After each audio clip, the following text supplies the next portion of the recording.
When you're spending time outside in Alaska, it is important to be prepared. It only takes a second for your day hike, kayak trip, or hunt to go terribly, terribly wrong. In this video, I will show you what I always bring with me when I go on an adventure, as well as other skills like how to make a shelter and build a fire. Okay, so before we head outside and start making a shelter and building a fire, I wanted to show you guys all the gear that I bring with me every time I go into the woods. So every time I go on a hike, I bring my backpack.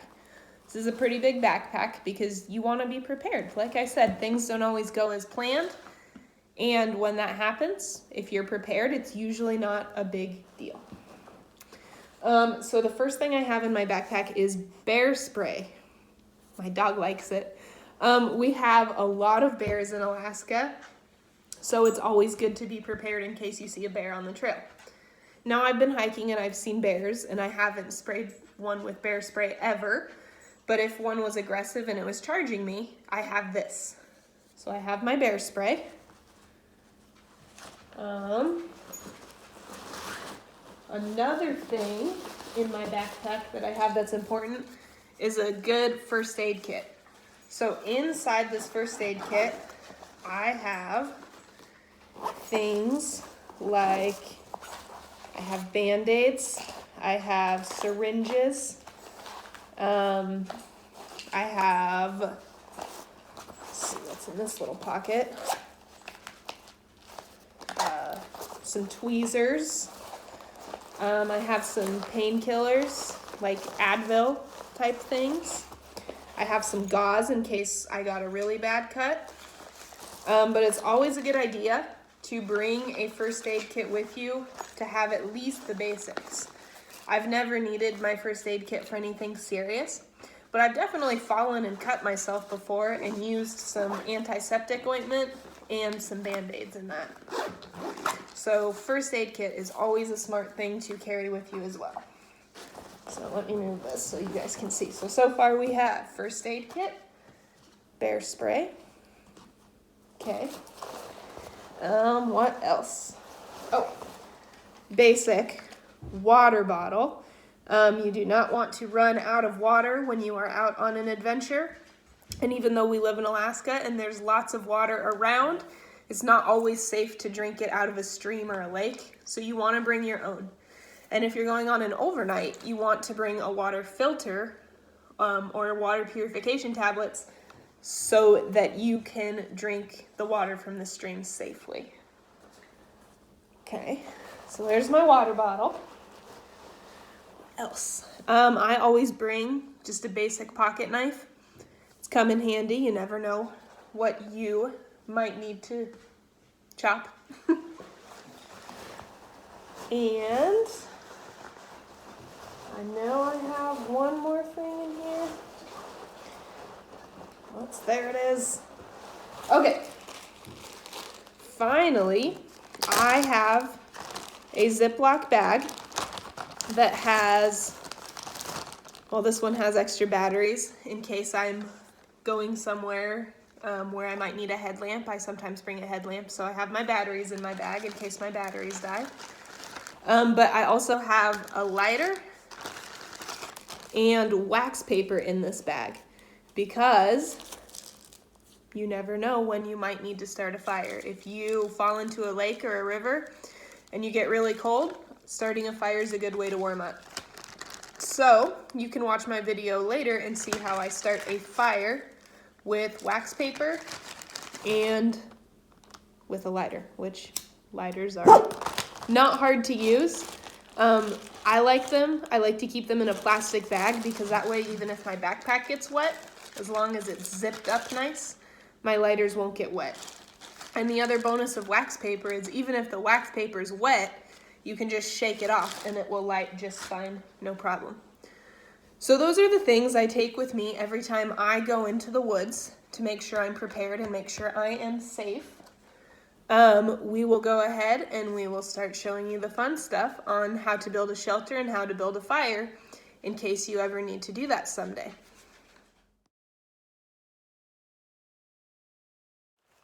Okay, Okay, now to make our shelter, we're gonna make what's called a basic lean-to shelter. It's exactly what it sounds like. It's where the top of your shelter is basically leaning against something. Now, if you can't find a fallen tree like I have right here, you can use your rope and you can tie a big branch between two trees so it's up in the air, and then your stuff can lean over that. But I have this really nicely fallen tree that's already quite a bit off the ground. It's about 3.5 feet up off the ground, which is the perfect height. One mistake people make a lot when making their shelters is they try to make it too big, too high, too wide, just a giant shelter. It's the American way. But the problem is you won't stay as warm. One of the ideas in making a shelter is that your body heat kind of keeps it warm in there. It traps your body heat inside. But if your shelter's too big, you don't produce enough body heat. So you want your shelter to be just a little bigger than you are. You don't want it to be huge. Okay, so I have the base for my lean-to shelter. Now I need to find some bigger pieces of wood and lean them against it. So I've already gathered some wood that I found lying around. Let's go ahead. Lean it, just like that.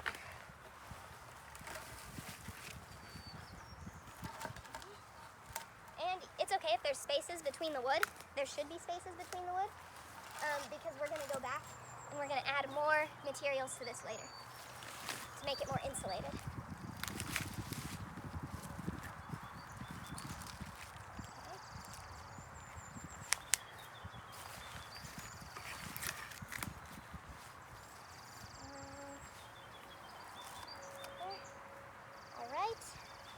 And since I have a couple of extra pieces, I'm just going to add them.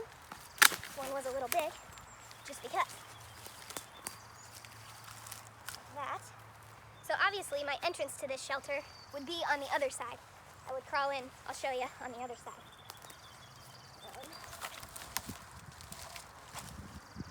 Okay, so, let me pick this up and show you. Here is the basic outside frame of my lean-to shelter. Now you might be thinking, Mrs. Segura, that is a terrible looking shelter. Yeah, I know, I'm not finished yet, don't worry. The next step is going to be to collect green pine branches and to just layer them all the way up. So I am gonna go collect some green pine branches. I'll be right back. All right, so now I have gathered, you can see a ton of green branches. My next step will be to put those over my shelter to make kind of a roof. And if you do it right, it's actually pretty rain resistant. If it's a downpour, you're still probably going to get wet. But if it's just a little sprinkle, it'll keep you dry. Okay. So now you can see my shelter.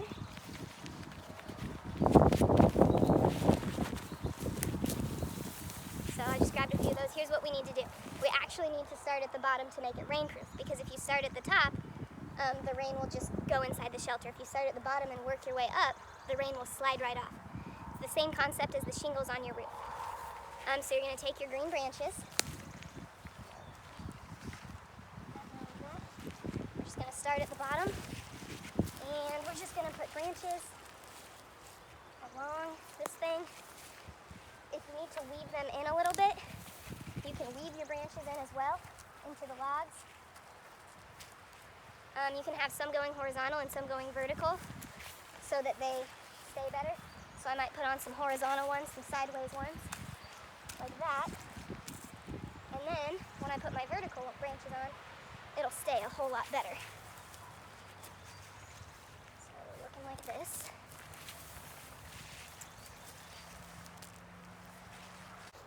Now, obviously, if you're planning on camping, if you're planning an overnight trip, you want to pack a tent. You don't want to make your own shelter. It's fun to make your own shelter if you're just playing around in your backyard, or if you want to practice in the woods.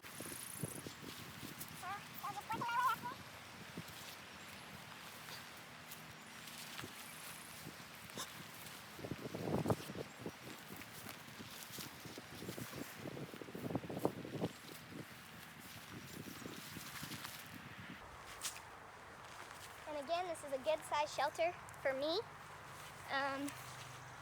I know I said it before, but you really don't want to make it too big. If you make it too big, it won't hold your heat at all.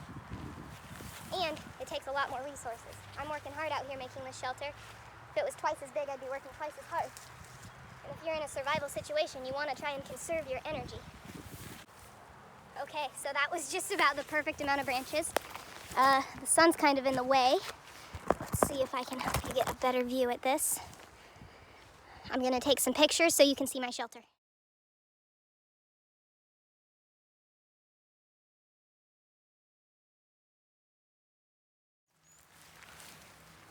Okay, so as you can see, I have built a pretty functional lean-to shelter.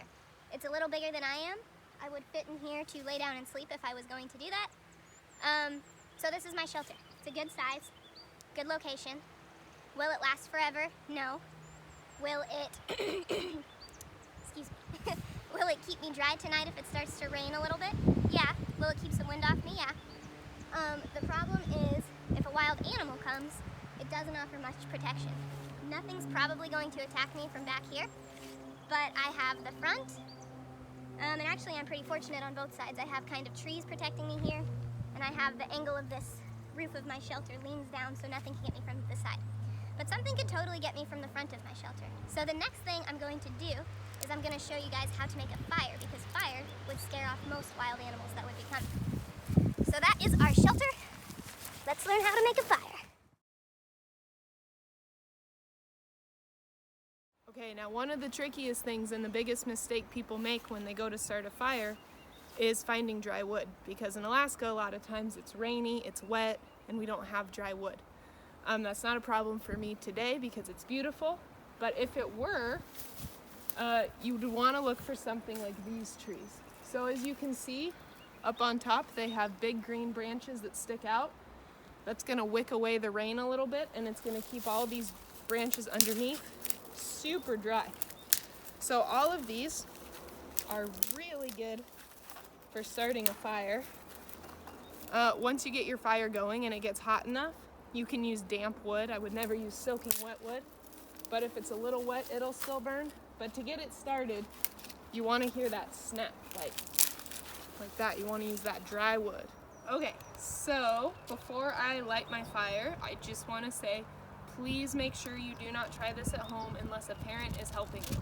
I would hate for someone to get hurt or for a wildfire to get started because you went out and tried to play with fire.